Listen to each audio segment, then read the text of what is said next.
14h12.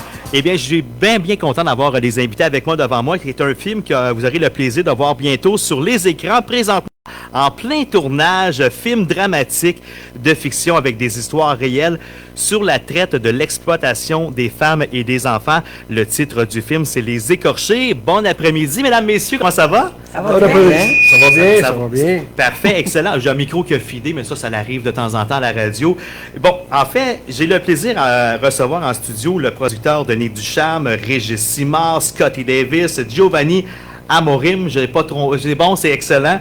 La productrice et réalisatrice Nancy Morin et également, on débute l'entrevue avec la comédienne ayant le rôle principal, Christine Blanchard. Allô Christine, comment vas-tu? Ça va très bien, toi-même? Ça va très bien. Écoute Christine, faut le dire, la fille de Claude Blanchard, grand comédien, on l'a tous aimé ici au Québec. Moi, je me rappelle de ces... J'étais tout petit, il y avait l'émission Les 3 heures on ferme, là, tu sais, il y avait ça. À Montréal en direct, avec Montréal le bar en direct avec Pierre Marcotte. Exactement, fait que ça donne un peu mon âge. Ben, t'es pas vieux d'abord, parce que j'ai connu Nestor, puis bien plus que ça. Là. Bon, ben voilà. Et là, évidemment, tu as le rôle principal qui t'a été donné. Je veux que tu me parles de ton rôle, s'il te plaît. Ben, le rôle principal, c'est Madame Claude. Madame Claude est une tenancière de bar. Oui. Qui fait la traite d'humains, de jeunes filles pour la prostitution, la danse et ces choses-là. OK. Elle n'est pas fine, Madame Claude. Elle en a dans le corps un peu. Ouais. Là. Ouais. Elle est tannante, un petit brin. Elle est pas mal méchante, je te dirais. Ouais, OK. Ouais, elle est pas très sociable, Madame Claude. Bon. Et évidemment, j'imagine, c'est complètement dans un autre contexte que tu es habitué de faire. Ça c'est comme émotionnellement, ça t'a donné quoi de faire ce film-là? Écoute, ce film-là, moi, je viens d'écrire un livre, moi, sur ma vie, puis j'ai été danseuse nue, bon, tout le monde le sait. C'est sûr que j'ai pas été aussi loin que le film peut en parler. Sans que ça me ressemble, j'ai connu un peu ce milieu-là, okay, ouais. Un peu plus à l'extérieur de ma vie à moi. Oui. Puis c'est un film qui est dur quand même, quand on voit tout ce qui peut, tu sais, dans la vraie vie, c'est pas comme dans un film. Tu sais, quand on sort du film, on a fini notre scénario, on décroche après ça, puis c'est correct. Mais ça nous reste toujours en arrière de la tête à dire, Christy, la porte à côté de chez nous, on ne sait pas qu'est-ce qui se passe en arrière de chaque porte. Là, tu sais. Surtout dans le monde d'aujourd'hui, dans ce qu'on vit aujourd'hui, ça peut être le voisin en arrière, tu sais, dans la famille proche, on sait jamais. Écoute, dans la pandémie, on a entendu parler énormément de qu'est-ce qui pourrait savoir, qu'est-ce qui s'est passé. Mais, tu sais, on pense toujours que ça arrive aux autres. Mais les jeunes filles, si ce film-là peut accrocher les jeunes filles de 12 ans en montant, même 9 ans, là, de ne pas faire de photos sur les réseaux sociaux nus, faire attention quand tu sors dans les bars, de ne pas t'habiller en mini-jupe. Je le sais, t'es belle en mini-jupe, mais tu vas attirer ce genre de personnes-là. C'est ça, il y a des Snapchats de ce monde aussi qui est là-dedans, puis évidemment, quand on sort dans les bars, d'avoir toujours un œil sur le verre, on ne sait jamais qu'est-ce qu'il peut avoir. Écoute, c'est des fractions de secondes, ça peut être ton meilleur chum à côté de toi, puis le gars, il est bien beau, puis il est bien fin, puis regarde,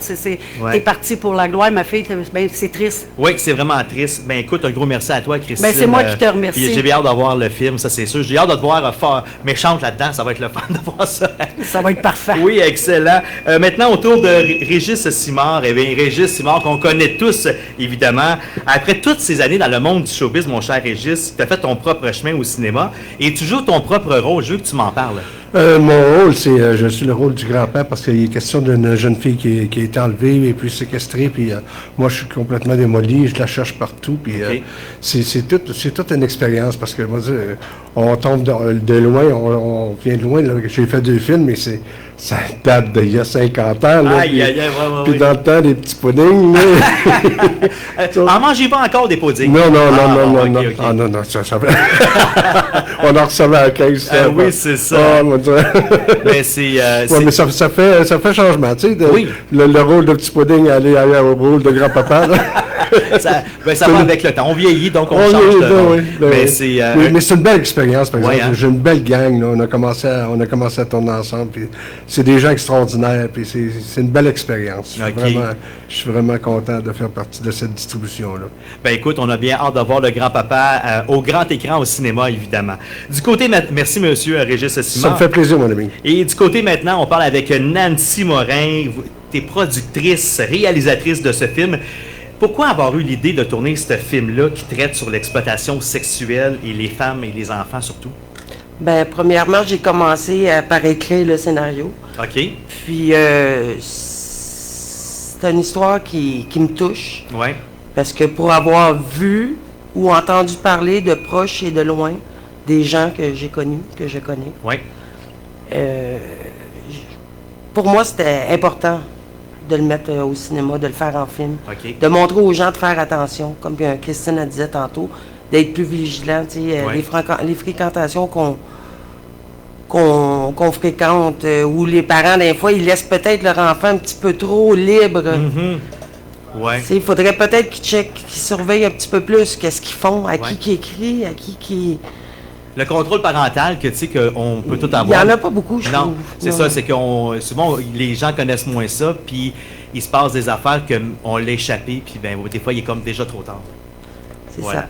Excellent. Ben, gros merci, ma chère Nancy. Maintenant, on va aller du côté de Giovanni. Giovanni qui est ici à côté de moi. Eh bien, Giovanni, j'aimerais savoir quels étaient en fait vos sentiments et émotions durant le tournage de ces scènes-là. Ouais, bonne question. En commençant, premièrement, tout commence avec cette femme Oui. extraordinaire, Nancy Morin. Oui. Donc, son énergie, son dynamisme, quand même, nous inspire à travailler n'importe quel projet. Oui.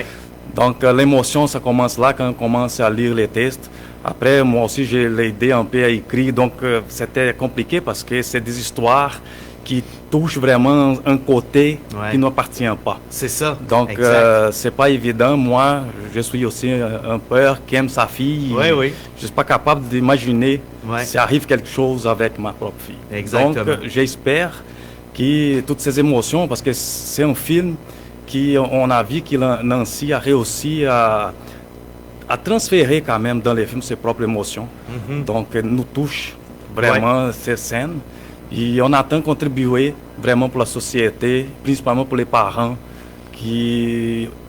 pour qu'on puisse arrêter vraiment ce type de crimes, de violences contre la femme, violences contre les enfants, et qui puisse jamais arriver à notre fois. Exactement, puis être surtout sensibilisé aussi à travers tout ça de ce qui peut se passer. Il y a des choses qui nous échappent et évidemment, on voit le film, on fait « Hey, c'est vrai, j'ai jamais pensé à ça » et là, on va aller vérifier un peu ce qui se passe alentour. Monsieur Giovanni, un gros merci à vous. Je vais passer la rondelle à côté, la pas comme on dit, avec cette fois-ci Scotty Davis, que je connais quand même relativement bien.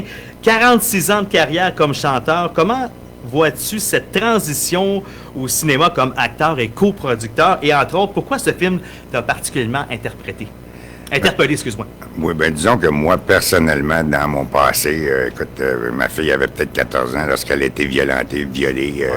Alors, j'ai eu connaissance de ce que c'est qui se passait autour de moi, mais de proche, c'était ma fille. Malgré que dans le passé, c'était pas l'idéal, mais c'est moi qui ai fait ma propre justice, c'est moi qui ai payé pour. Mais dans le temps, c'était pas comme aujourd'hui. Aujourd'hui, c'est tellement bien déclaré, puis les gens sont protégés de plus en plus. Puis j'invite même les gens à regarder une émission ce soir spéciale avec J.E., justement sur les réseaux sociaux, les enfants qui se font. Alors ça, c'est tout relatif à ce qui s'en vient avec le film. Il faut que les gens s'aperçoivent qu'on vit dans une société qui c'est vraiment difficile de contrôler. Et quand ils disent t'as un garçon à checker, quand t'as juste un garçon, t'as juste lui à checker. Quand t'as une fille, t'as tous les petits gars à checker. Oui, exactement. C'est comme ça aujourd'hui. Là, ça se passe, c'est tout caché avec les réseaux sociaux. Oui, c'est ça. Alors, on ne sait pas ce que notre enfant ajoute avec sa Barbie. Bon, là, c'est en train de se faire harceler. Là, c'est ça, parce qu'au téléphone, sur les réseaux sociaux, on pense que c'est un petit gars de son âge, puis tu te rends compte que c'est pas ça du tout. Hein? On le voit régulièrement, puis malheureusement, ça fait partie malheureusement de notre société. Oui, puis il ne faut pas oublier aussi que, tu sais, à quelque part, ce film-là se veut justement pour révéler là, ce qui se passe présentement dans notre société. C'est partout à travers le monde, mais ici, chez nous spécialement, on le voit encore plus avec la télévision, les réseaux sociaux. On en parle beaucoup.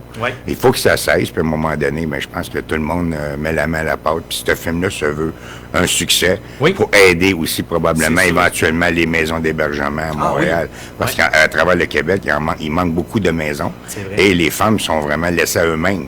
Là, si tu peux pas retourner chez toi, puis que la maison d'hébergement ne peut pas te prendre, elle est dans la rue. Dans la rue, elle est susceptible de se faire ramasser, puis se faire tomber dans la drogue. Puis, alors, tu sais, il y a des gens on peut sauver comme ça. Je pense que c'est l'idéal. Excellent. Un monde meilleur. Oui, un monde meilleur, puis ça va aussi réveiller beaucoup de gens qui vont aller voir le film, des situations comme ça c'est sûr et certain. Scotty Davis, un gros merci à toi. Et maintenant, on passe avec Denis Ducharme. Vous êtes également producteur dans ce projet. Qu'est-ce qui vous a donné envie de devenir producteur pour le film? Parce que moi, je suis comme photographe de plateau, fait que j'ai commencé à faire ça. Puis j'ai aimé l'expérience, fait que j'ai décidé de m'investir plus dans cette belle aventure-là. Beau projet. Beau projet. Exactement. Fait que donc, photographe, on regarde tout comment ça se passe. Puis, vous avez fait un tournage, je pense, c'est la semaine passée à Laval. Vous avez fait des tournages. Il y en a un autre qui s'en vient bientôt dans le coin du 16 avril, je pense, c'est bien ça. Le 6 avril? Le 6 avril, et donc, le 6, le 7 et peut-être le 8, le 13. C'est bon. Écoutez, un gros merci à vous tous d'être venus ici sur CNV au IM 940 Montréal. Et le film, on a bien hâte de le voir sur le grand écran au cinéma. Et juste en terminant, oui, Scotty? Oui, je veux juste préciser en passant, là, que, les gens, ils sont toujours après mon ami Régis avec les puddings. Il faut lâcher les puddings, il est rendu avec les pastilles, des papaman maintenant. C'est papaman maintenant. C'est bon, ça! Les petits papaman de Laurence. Hey, merci à vous autres. Donc, je vous rappelle que c'est les comédiens, comédiennes, producteurs, productrices du film Les Écorchés qu'on pourra voir très bientôt dans les grandes salles à travers le Québec. Merci à vous autres d'être passés. Et puis, vous viendrez nous revoir une prochaine fois quand le film sera déjà box-office. Voilà. Merci à vous autres, merci à toute l'équipe. Nous, en musique avec, même pas en musique, aux manchettes sportives, au retour, c'est avec Paul Lavigne. En simultané à CNV.